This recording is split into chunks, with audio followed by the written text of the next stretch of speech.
प्यारे नर्सिंग साथियों, प्रयोग कोचिंग की ऑनलाइन क्लासेज में आपका बहुत-बहुत स्वागत है। दोस्तों, जैसा कि अभी हम सब जानते हैं कि लॉकडाउन के चलते ऑनलाइन क्लासेज ही एकमात्र ऑप्शन है जिसके ज़रिए हम अपनी पढ़ाई को कंटिन्यू रख सकते हैं और लॉकडाउन ना भी हो तो भी क्योंकि ऑनलाइन क्लासेज के अपने एडवांटेज हैं। आप अपनी सहूलियत से, कन्वीनियंस से जब चाहें तब चीज़ों को पढ़ सकते हैं, वीडियोज़ को देख सकते हैं। तो इसी को देखते हुए प्रयोग कोचिंग ने अभी ऑनलाइन क्लासेस शुरू की हैं। तो आपको यूट्यूब पर अपने वीडियोज़ मिल जाएँगे प्रयोग कोचिंग के और आप ऐप अगर डाउनलोड करते हैं, तो ऐप पर भी हम समय-समय पर जैसे-जैसे वीडियोज़ तैयार होंगे, आपको अपडेट करते जाएँगे। तो आप ऐप के थ्रू भी वीडियोज़ को एक्सेस कर सकते हैं। यूट्यूब चैनल के थ्रू भी आप वीडियोज़ को एक्सेस कर सकते हैं। मैं लिंक आपको यूट्यूब का भी इसमें दे दूँगा। अगर आप मोबाइल में ये देख रहे हैं, तो आप उससे यूट्यूब पर भी देख सकते हैं। यूट्यूब पर अपलोड कर देंगे वीडियोज़ को। दोस्तों, इससे पहले कि हम पढ़ना शुरू करें, कुछ बातें मैं आपसे शेयर करना चाहता हूँ। सबसे पहले मैं अपना परिचय दे दूँ। मेरा नाम डॉक्टर योगेंद्र गुर्जर है। मैं क्रिटिकल केयर स्पेशलिस्ट हूँ और पिछले लगभग ढाई 3 साल से मैं नर्सिंग वाले स्टूडेंट्स को पढ़ा रहा हूँ और जो प्रयोग हमारी कोचिंग है उसका अगर आप देखेंगे हो सकता है आपने नाम सुना हो और हो सकता है आपने अभी ना भी सुना हो क्योंकि ये अभी जयपुर में ही है और जयपुर या जो राजस्थान के बच्चे हैं वो शायद अच्छे से जानते हैं। काफ़ी स्टूडेंट वैसे फेसबुक के ज़रिए हमसे जुड़े हैं और उनकी बहुत लंबे समय से ये डिमांड थी कि ऑनलाइन क्लासेस शुरू की जाएँ, ऑनलाइन टेस्ट सीरीज़ शुरू की जाए। तो बच्चों आपको जान के बहुत खुशी होगी कि ऑनलाइन वीडियोज़ जो लेक्चर होंगे, क्लासेस आपको अवेलेबल होंगी। हमारा जो स्टडी मटेरियल है, जो कि बहुत स्पेशलिस्ट के थ्रू जो हमने आपके एग्ज़ाम्स के पैटर्न को देखते हुए जो स्टडी मटेरियल डिज़ाइन किया है, वो आपको मिल जाएगा। जो टेस्ट सीरीज़ हमारी है, जो बच्चों में काफ़ी पॉपुलर है, क्योंकि जो अभी एम्स के या बीएचयू के या पीजीआई के या रेलवे के, आरआरबी के जितने भी एग्ज़ाम हुए हैं, ईएसआई के, सफदरजंग, जो आप एग्ज़ाम का नाम लो, नेशनल लेवल के जितने एग्ज़ाम हुए हैं, उसमें प्रयोग की टेस्ट सीरीज़ से बहुत सारे सवाल आए हैं और जो सवाल हमने उसमें दिए हैं, उनके जो एक्सप्लेनेशन है, उनको अगर आप समझ लेते हैं, तो आपकी थ्योरी एकदम क्रिस्टल क्लियर हो जाती है। दोस्तों, अब जो नर्सिंग के कॉम्पिटिशन में एग्ज़ाम में जो पैटर्न आ रहा है एग्ज़ाम में, वो पैटर्न ये है कि अब ऐसा नहीं है कि पहले की तरह रिपीट क्वेश्चन्स आ रहे हैं कि साहब आपने 1000 क्वेश्चन, 5000 क्वेश्चन, 10,000 क्वेश्चन्स रट लिए और आपको लग रहा है कि साहब अब हम तैयार हो गए हैं एग्ज़ाम में कॉम्पिटिशन में फाइट करने के लिए। तो साथियों, ये बात बिल्कुल भूल जाइए क्योंकि अब कॉम्पिटिशन इतना टफ है, अब आपका लेवल इतना हाई हो चुका है। आप सोचो आप एम्स के लेवल की तैयारी कर रहे हैं। एम्स जहाँ पर टर्शियरी सेंटर है एम्स, यानी कि पेशेंट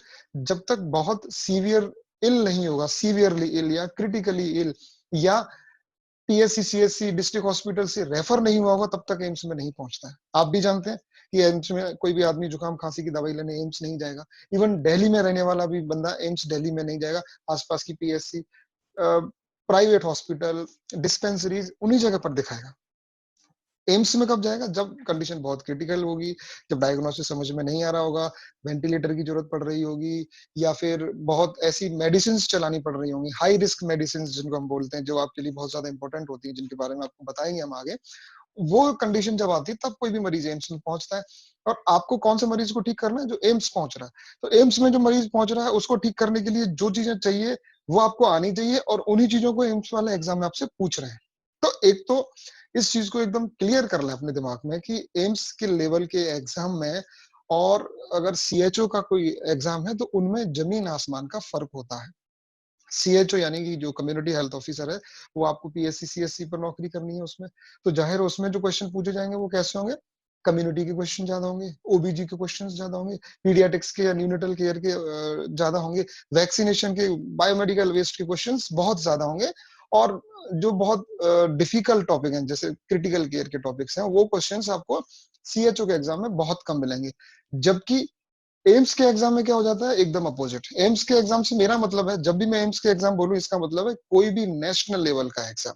जो ऑटोनोमस इंस्टीट्यूट्स या रेलवे या ईएसआईसी ये जो एग्जाम लेते हैं वो नेशनल लेवल के एग्जाम्स होते हैं। उनमें आपसे थोड़े से ज़्यादा स्टैंडर्ड वाले क्वेश्चन्स पूछे जाते हैं जो आप कभी रट करके तैयार नहीं कर सकते। समझ लीजिए इस चीज़ को। आप 1 क्वेश्चन रटेंगे, 100 क्वेश्चन रटेंगे, 1000 क्वेश्चन रटेंगे, वो उसी कॉन्सेप्ट पर 1001वां सवाल बना देंगे आपके लिए और उस सवाल का जवाब आप तब तक नहीं दे सकते, जब तक आपने उसकी थ्योरी को, उसके प्रिंसिपल को, उसके कॉन्सेप्ट को समझ नहीं लिया है। मैं आपको एग्जांपल देना चाहूंगा, जैसे आपकी जो सब्जेक्ट है, जैसे anatomy, physiology, biochemistry, MSN, fundamental, ओबीजी, paediatrics, community, ये सब्जेक्ट में जो इनके जो क्वेश्चन है वो सीधे-सीधे क्वेश्चन बनते हैं। इनमें से अगर मैं बात करूं, साइकियाट्री के भी क्वेश्चन ऑलमोस्ट, अगर आपने एक बार थ्योरी को अच्छे से समझ लिया तो यू कैन आंसर। लेकिन एमएसएन और फंडामेंटल आज की तारीख में जो नए सवाल बन रहे हैं, जो डिफिकल्ट क्वेश्चन जिनको आप क्लिनिकल क्वेश्चंस या प्रैक्टिकल बेस्ड क्वेश्चंस बोलते हैं, वो मैक्सिमम आते हैं आपके फंडामेंटल और एमएसएन यानी मेडिकल सर्जिकल नर्सिंग से। तो नए सवाल जो बन रहे हैं, डिफिकल्ट सवाल जो बन रहे हैं, सिलेक्शन को जो डिसाइड करने वाले क्वेश्चंस बन रहे हैं, वो कहां से बन रहे हैं? एमएसएन और फंडामेंटल ऑफ नर्सिंग से। मैं आपको एग्जांपल देता हूं। बर्न बर्न एक ऐसा टॉपिक है जिसमें कुछ क्वेश्चन सीधे सीधे आते हैं, लेकिन बर्न का पेशेंट जब शॉक में चला जाता है तो आपसे पूछते हैं हाइपोवोल्यूमिक शॉक है, सेप्टिक शॉक है। आपको पता होना चाहिए कि कब बर्न का पेशेंट हाइपोवोल्यूमिक शॉक में जाता है और कब बर्न का पेशेंट सेप्टिक शॉक में जाता है। तो जब तक आपके फंडामेंटल क्लियर नहीं होंगे, आप इन सवालों के सही जवाब देना बहुत मुश्किल होगा दोस्तों। आप रट नहीं सकते। कितने क्वेश्चन रटेंगे आप? सोचिए, एग्जाम में एक क्वेश्चन की लैंग्वेज बदल दी उन्होंने, उसका आंसर बदल गया। अब आप जो रट के गए थे आप वो करके आएंगे और वो गलत होगा। ये सब मैं आपको अपने स्टूडेंट्स के एक्सपीरियंस बता रहा हूँ। मेरे कोचिंग में ऐसे ऐसे बच्चे जो पहले जिन्होंने कोचिंग भी की हुई है, बहुत लंबे टाइम से सेल्फ स्टडीज कर रहे थे, वो बच्चे आए कि सर क्या करें, समझ नहीं आ रहा है, मेहनत में कहीं कमी नहीं लग रही है, पता नहीं क्या कारण है कि सिलेक्शन नहीं हो रहा है।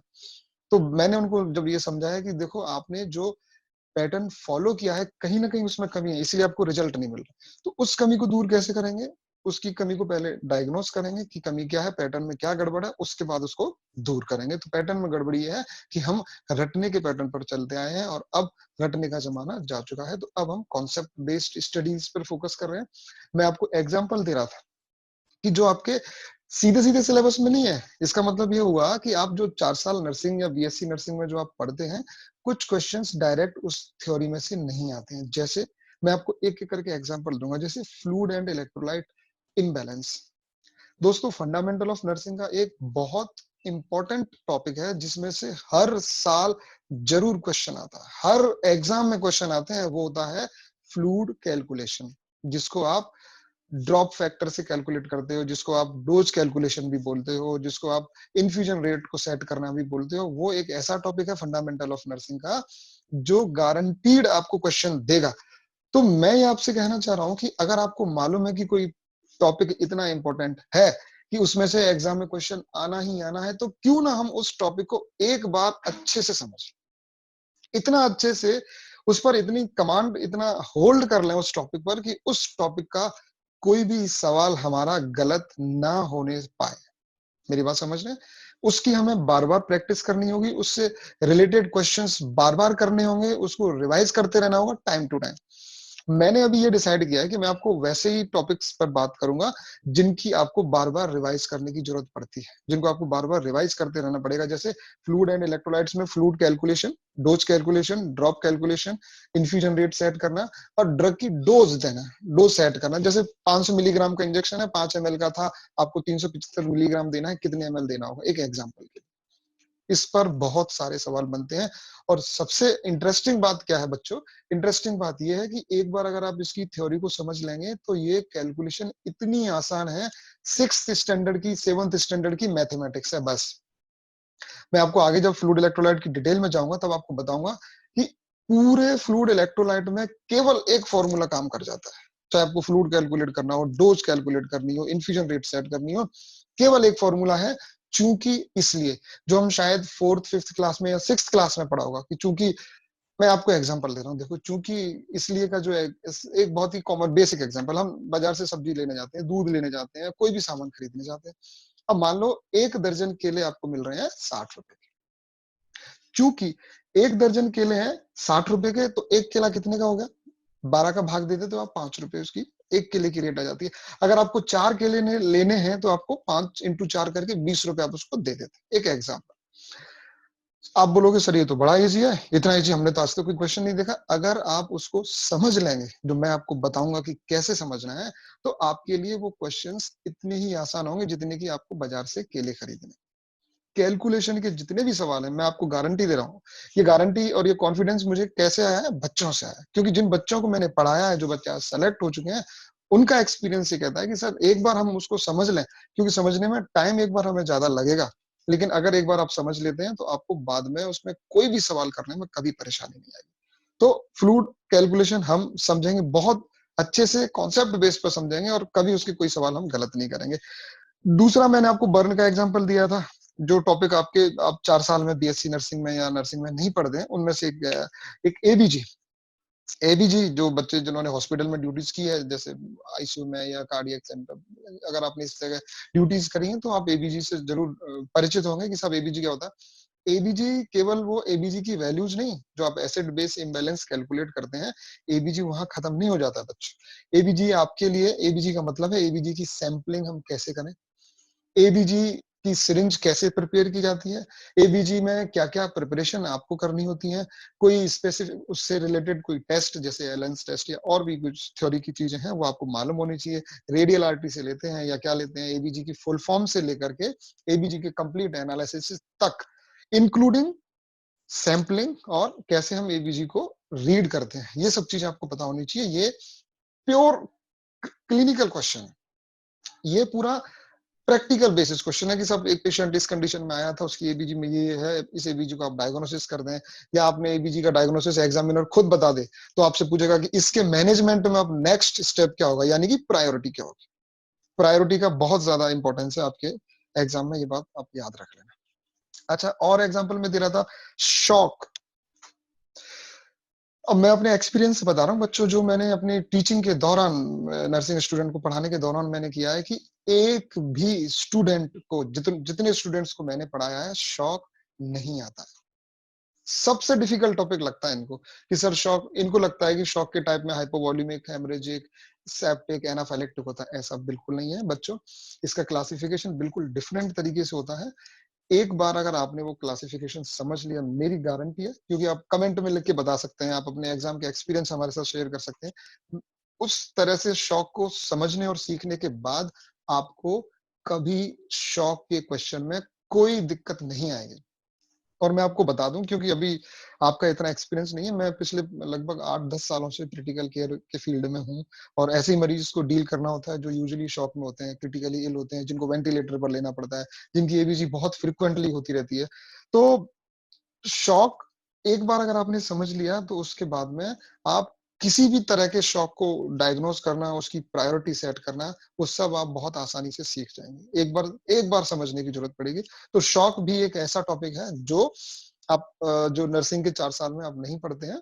देखो, नर्सिंग में जो पढ़ते हैं वो भी मुझे पता है कि हम कॉलेज के दिनों में कैसी पढ़ाई करते हैं, क्योंकि सिर्फ़ पास होने का टारगेट रहता है कि सब क्लियर हो जाना चाहिए एग्ज़ाम। और कॉम्पिटिशन के लिए जब तैयारी करते हैं तब बिल्कुल अलग अप्रोच रहती है कि एक-एक चीज़ क्लियर होनी चाहिए, एक-एक चीज़ पर मास्टरी होनी चाहिए, अच्छी कमांड होनी चाहिए। तो हालाँकि जो हम नर्सिंग में पढ़ते हैं वो भी हमें सब कुछ याद नहीं रहता, लेकिन ये तो ऐसे टॉपिक है जो आपने पढ़े ही नहीं है, तो याद रहने का तो सवाल ही नहीं उठता।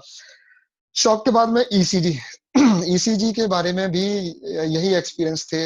आपके जो साथी लोग हैं, जो सेलेक्ट हो गए आज, वो जब मेरे पास पहली बार आए थे कोचिंग में, तो उन्होंने कहा कि सर ईसीजी मतलब एबीसीडी भी नहीं आता। ईसीजी को देखते ही ऐसे लगता है कि ये क्या आ गया, इसके बारे में कुछ पता नहीं चलता, इसके हाथ-पैर कहाँ है, इसका सिर कहाँ है, कोई आइडिया नहीं लगता। और मुझे ताज्जुब तब हुआ, क्योंकि कई बच्चे ऐसे थे जो पहले कहीं और कोचिंग में भी कोचिंग ले चुके थे, तो उनका कहना था कि सर हमने जब ये ईसीजी को समझने की कोशिश भी की, तो हमें बड़ी परेशानी आई, क्योंकि जो टीचर्स पढ़ा रहे हैं वो भी बहुत लिमिटेड है उनकी नॉलेज कि जो पहले क्वेश्चंस आए उनके आंसर्स उनको मालूम है, बट जहाँ बात समझाने की आती है कि ईसीजी को हम समझ लें, तो नील बटे सन्नाटा है। उन्होंने खूब कोशिश कर ली लेकिन नहीं समझ पाए थे। लेकिन क्योंकि मैं इस फील्ड का हूँ, मैंने ईसीजी के साथ में मतलब समझो कि 15-20 साल से ईसीजी देखना, उनको रीड करना, उनको अ, उसको इम्प्लीमेंट करना, उसके अकॉर्डिंग मैनेजमेंट करना, तो because I am dealing with these things, तो मैं आपको आपके लेवल की जो ईसीजी है वो इतने अच्छे से आप समझ पाएँगे कि आपको ईसीजी में कभी कोई परेशानी नहीं आएगी। और आप ईसीजी जैसे टॉपिक को अगर हल्के में लेते हैं, अगर आपको नहीं मालूम है कि अभी एग्ज़ाम का पैटर्न क्या चल रहा है, तो मैं आपको बता दूँ 2018 में जो एम्स ऋषिकेश का एग्ज़ाम हुआ था, 6 क्वेश्चन सीधे-सीधे ईसीजी के डायग्राम के साथ में थे। लगभग हर एग्जाम में इलेक्ट्रोलाइट इम्बैलेंस यानी कि हाइपरकैलेमिया, हाइपरकैल्सीमिया, इनमें ईसीजी में चेंजेस क्या होते हैं, डिजॉक्सिन के ईसीजी में चेंजेस क्या होते हैं, और ईसीजी में जो स्पेसिफिक चेंजेस आते हैं उनसे रिलेटेड, एरिथमिया से रिलेटेड क्वेश्चन लगभग हर एग्जाम में आता है, डायरेक्ट या इनडायरेक्ट। अपन इस बात को समझ ही नहीं पाते हैं बहुत बार कि ये क्वेश्चन किस टॉपिक में से। हमें मालूम ही नहीं होता कि सब हाइपरकैलेमिया में ईसीजी चेंजेस पूछे हैं उसने। अब आप इसको इलेक्ट्रोलाइट इम्बैलेंस में रखेंगे या ईसीजी में, कहीं भी रख लीजिए। आपने चीज एक बार समझ ली, उसके बाद में एग्जाम में कभी भी पूछ लें, आप बता दें। अब इससे फर्क नहीं पड़ता दोस्तों कि आपने उसको फंडामेंटल में पढ़ा था, उसको एमएसएन में पढ़ा था, ईसीजी में सीवीएस के साथ पढ़ा, या आपने इलेक्ट्रोलाइट फ्लूइड इलेक्ट्रोलाइट के साथ में पढ़ा, कोई फर्क नहीं पड़ता। फर्क सिर्फ एक बात से पड़ता है कि आपको वो टॉपिक आता है या नहीं, आप उस क्वेश्चन का आंसर कर पाते हैं या नहीं। अगर आप उस क्वेश्चन का आंसर करने में समर्थ हैं, एग्जामिनर को कोई फर्क नहीं पड़ता आपने उसको कहाँ पढ़ा था, किस सब्जेक्ट में, किस टॉपिक में, आपको आंसर आना चाहिए, आपका सिलेक्शन जरूर होगा। तो ईसीजी के बाद में बच्चों एसीएलएस, बीएलएस, मैं उम्मीद करता हूं कि आप में से ज्यादातर बच्चों ने, जिन्होंने नर्सिंग कंप्लीट कर ली है, उन्होंने इसका नाम जरूर सुन लिया होगा। अगर आपने अभी तक नाम नहीं सुना है तो आप मान के चलो आप बहुत पीछे चल रहे हैं, क्योंकि आज के दौर में ये जो टॉपिक है वो बहुत ज्यादा इंपॉर्टेंट है। एसीएलएस का मतलब एडवांस कार्डियक लाइफ सपोर्ट, और बीएलएस का मतलब बेसिक लाइफ सपोर्ट। ये वैसे तो बच्चों, आप में से कुछ बच्चे जानते होंगे कि ये एक कोर्स होता है, 3 दिन का कोर्स होता है, जिसमें ट्रेनिंग दी जाती है, एग्जाम लिया जाता है, फिर एक सर्टिफिकेट भी दिया जाता है कि एसीएलएस, आप सर्टिफाइड एसीएलएस प्रोवाइडर है। तो बिकॉज क्रिटिकल केयर में तो पूरा बेस एसीएलएस पर ही है, तो एसीएलएस भी आपको बहुत अच्छे से आना चाहिए, जो मैं आपको बताऊंगा। वीडियो अलग अलग टॉपिक पर मैं अलग अलग वीडियोस बनाऊंगा। ये केवल इंट्रोडक्शन वाला वीडियो है जो मैं आपको पहला वीडियो शेयर कर रहा हूँ आपके साथ में। एसीएलएस बीएलएस के साथ में हमें वेंटिलेटर्स की बेसिक जानकारी होनी चाहिए। वेंटिलेटर में आपको बहुत मास्टरी की जरूरत नहीं है, लेकिन क्योंकि अगर आप क्रिटिकल केयर में ड्यूटी कर रहे हैं, इमरजेंसी में ड्यूटी कर रहे हैं, आप आईसीयू के अंदर ड्यूटी कर रहे हैं, तो आपको वेंटिलेटर के अलार्म्स के बारे में पता होना चाहिए। वेंटिलेटर की ट्रबल शूटिंग बोलते हैं कि सब कोई प्रॉब्लम अगर आ गई है तो उसको कैसे डील करना है, आपको कब हेल्थ केयर प्रोवाइडर को इन्फॉर्म करना है। तो आई एम सॉरी, सारी चीजें आपको मालूम होनी चाहिए। वेंटिलेटर के बेसिक कॉन्सेप्ट आपको पता होना चाहिए कि मोड क्या क्या होते हैं वेंटिलेटर के। हाई पीप अलार्म अगर बज रहा है, लो फ्लो अलार्म बज रहा है, लो टाइडल वॉल्यूम बज रहा है, pressure, low pressure, high pressure alarm पर खूब क्वेश्चन पूछे जा चुके। कई बार एग्जाम में ये क्वेश्चन आए कि सब हाई प्रेशर, रिसेंट की बात कर रहा हूँ मैं, 2019 और इसमें एग्जाम के बारे में भी हम बात करेंगे थोड़ा डिटेल में। वेंटिलेटर के साथ में ही बाईपेप भी एक तरह की, ये मान लो छोटा वेंटिलेटर जैसा होता है, उसके बारे में हमें बेसिक डिटेल में हमें जानकारी जो होनी चाहिए, क्योंकि आपको ही बाईपेप वेंटिलेटर पर मरीज की केयर करनी होती है। बाईपेप आपको लगाना होता है आईसीयू के अंदर या इमरजेंसी के अंदर, इवन वार्ड में भी, या एचडीयू जो होती है हाई डिपेंडेंसी यूनिट, उसमें आपको बाईपेप लगाने की जरूरत पड़ती है। तो आपको बेसिक्स उसके भी मालूम होने चाहिए दोस्तों। ये कुछ क्वेश्चंस, ये जो कुछ टॉपिक्स जो मैंने आपको बताए हैं, ये केवल एक एग्जाम्पल है कि आज जो एग्जाम का पैटर्न है वो कितना बदल चुका है। इन टॉपिक में से बहुत सारे क्वेश्चंस आते हैं, और ये टॉपिक आपके इतने ज्यादा वीक हैं कि आपको इनको देखते ही, इनका नाम लेने से ही डर लगता है। ये मुझे मालूम है, ये रियलिटी है जो बच्चों ने खुद बताई है। जो बच्चे आज सेलेक्ट हो चुके हैं या जो बच्चे जिनकी तैयारी का अब लेवल बहुत इंप्रूव हो चुका है, वो जब शुरुआत में आए थे तो उन्होंने बताया कि सर ये तो हमें नाम लेने से भी डर लगता है। मेरी कोशिश ये रहेगी बच्चों की इन टॉपिक्स पर आपके लेवल की जितनी भी नॉलेज है वो मैं आपको अच्छे से दे पाऊँ, अच्छे से समझा पाऊँ। एक-एक टॉपिक के बारे में मैं अलग-अलग वीडियोस बनाऊँगा। मैंने आपको बस थोड़ा-सा बेसिक आइडिया दिया है कि हम क्या ये चीज़ें पढ़ेंगे। इसके अलावा जो आपके रूटीन यानी कि जो नॉर्मल टॉपिक जैसे एमएसएन का हो गया, systemic CVS, CNS, endocrine, digestive, renal, ये सब अपन वो भी, उन पर भी वीडियोस बनाएंगे। मैं बस शुरुआत इनसे कर रहा हूँ ताकि ये टॉपिक आपके ऐसे हैं जो आपको बार बार इनको रिवाइज करते रहना होगा, और आप इनको बार बार पढ़ते रहोगे। और ये आपके जो 4 साल की नर्सिंग के दौरान में आपने शायद ये टॉपिक बहुत अच्छे से तो क्या पढ़े ही नहीं होंगे, तो ये आपकी हेल्प करेंगे। दूसरा, थोड़ी देर में आपसे अब एग्जाम के पैटर्न पर बात करना चाह रहा हूँ बच्चों। देखो, मेरा, क्योंकि मैं एक फिजिशियन हूँ, मैंने एमबीबीएस, उसके बाद में एमडी एनेस्थीसिया एसएमएस हॉस्पिटल से, उसके बाद में क्रिटिकल केयर फेलोशिप जो होती है आईडीसीसीएम मणिपाल हॉस्पिटल से किया है।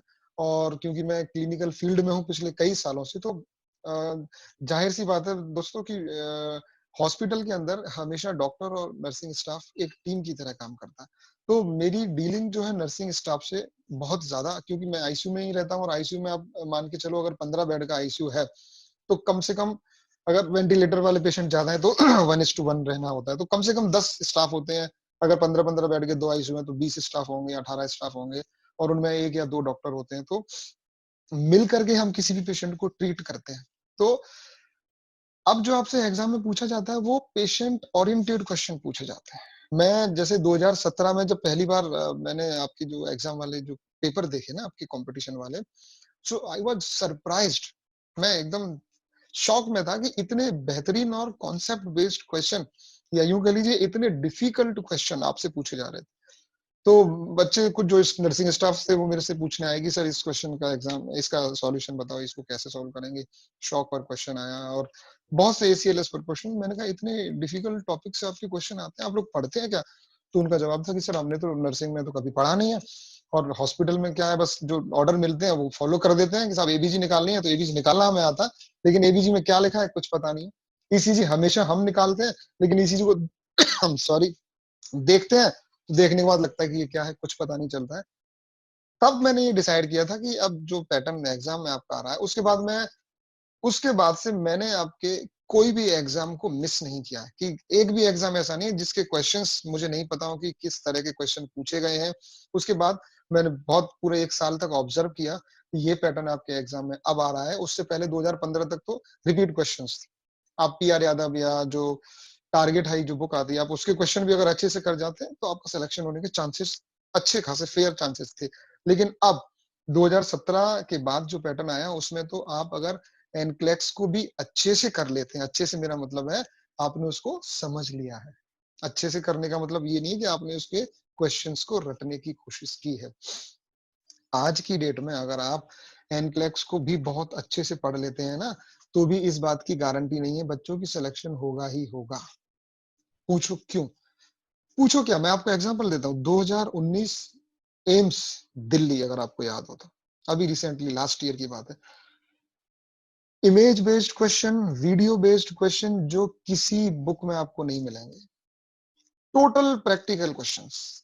मतलब आपने अगर एग्जाम दिया है तो आपको पता होगा 70% क्वेश्चन उसमें इमेज बेस्ड, वीडियो बेस्ड थे, जो कि डायरेक्ट क्लिनिकल क्वेश्चंस थे। राइल्स ट्यूब के ऊपर कम से कम 5 या 6 सवाल सिर्फ राइल्स ट्यूब, आर्टेरियल लाइन के ऊपर, एबीजी के ऊपर, जो आपका मॉनिटर होता है आईसीयू मॉनिटर या कार्डियक मॉनिटर, उसमें से एक एक टॉपिक में से 5-5 6-6 क्वेश्चन, पूरा का पूरा प्रैक्टिकल बेस्ड क्वेश्चन। 2019 दिल्ली के बाद में अभी जो जोधपुर एम्स हुआ था, जो कंबाइंड एम्स जो हुआ था, एम्स जोधपुर भी था, रायपुर भी था, भोपाल था, और एक और था एम्स, है ना, 4 एम्स के जो एक साथ एग्जाम हुए थे 2000 वैकेंसी वाला।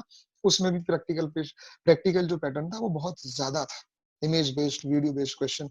और ये तो मैं आपको एग्जांपल सिर्फ इसलिए दे रहा हूँ कि इनमें बहुत ज्यादा क्वेश्चन थे। मैं तो आपको 2017 से बता रहा हूँ कि 2017 से जो मैं ऑब्जर्व कर रहा हूँ, उसमें आपके थ्योरी के क्वेश्चन जो थे एज इट इज आते थे वो कम होते चले गए, प्रैक्टिकल के क्वेश्चंस थे वो हमेशा बढ़ते जा रहे हैं। तो इसका मतलब ये है कि अगर आप किसी अच्छे इंस्टीट्यूट में नर्सिंग ऑफिसर का सपना देख रहे हैं, तो आपको इन टॉपिक पर मास्टरी करनी होगी, बहुत अच्छी कमांड हासिल करनी होगी, और साथ में आपकी जो रूटीन, जो आपके जैसे ओबीजी, पीडियाट्रिक्स, साइकेट्री, कम्युनिटी, ये भी आपको पढ़ना है, इन पर भी कमांड करनी है। लेकिन वो रिलेटिवली आपके लिए आसान इसलिए होता है क्योंकि आप जब नर्सिंग करते हैं 4 साल बीएससी नर्सिंग या डीएनएम आपने जो भी किया है, उसमें भी आप इन सब्जेक्ट को पढ़ते हैं, राइट। तो ये आपको थोड़ा बहुत वहां से, आपका थोड़ा बहुत बेस वहां से बना हुआ रहता है। उसके बाद आप जब इनके क्वेश्चंस निकालते हो, थ्योरी को फिर से पढ़ते हो या कोचिंग में पढ़ते हो, तो इट इज इजी कि आप हाँ उनको समझ जाते हो। वो भी अपन कवर करेंगे, लेकिन हम ज्यादा फोकस करेंगे जो आज की डेट में सबसे ज्यादा क्वेश्चंस देते हैं, practical based, clinical based questions, clinical based topic, एक एक टॉपिक को हम कवर करेंगे।